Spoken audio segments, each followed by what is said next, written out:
দেশৰ হৃদপিণ্ডত সন্ত্ৰাসবাদীৰ ভয়ংকৰ আক্ৰমণ।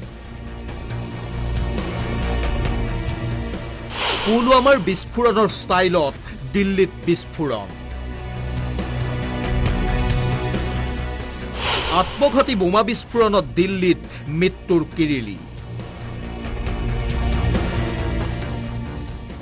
নিহতৰ সংখ্যা 12, আহতৰ সংখ্যা 24 জনলৈ বৃদ্ধি। উদ্বিগ্ন প্ৰধানমন্ত্ৰী, গৃহমন্ত্ৰী, প্ৰতিৰক্ষা মন্ত্ৰী। দেশৰ বিভিন্ন চহৰত হাই এলাৰ্ট জাৰি। পেহেলগামৰ সেই নৰসংহাৰ দেশবাসীয়ে পাহৰিব পৰাই নাই। তাৰ মাজতেই দেশৰ ৰাজধানী দিল্লীত সোমবাৰে সংঘটিত এক ভয়ংকৰ বোমা বিস্ফোৰণে জোকাৰি থৈ গ'ল সমগ্ৰ দেশ। সন্ধিয়া প্ৰায় 6:52 শুনিবলৈ পোৱা গ'ল প্ৰচণ্ড বিস্ফোৰণৰ শব্দ।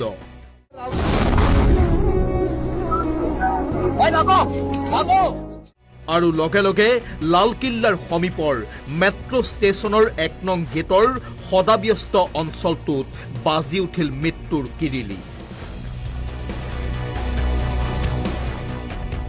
এই দৃশ্যবোৰ চাওক, কিমান ভয়াৱহ আছিল এই বিস্ফোৰণ। বহু দূৰলৈ ছিটিকি পৰিছিল কেইবাটাও মৃতদেহ। বাহনৰ ওপৰতো ওলমি ৰৈছিল এটা এটাকৈ মৃতদেহ।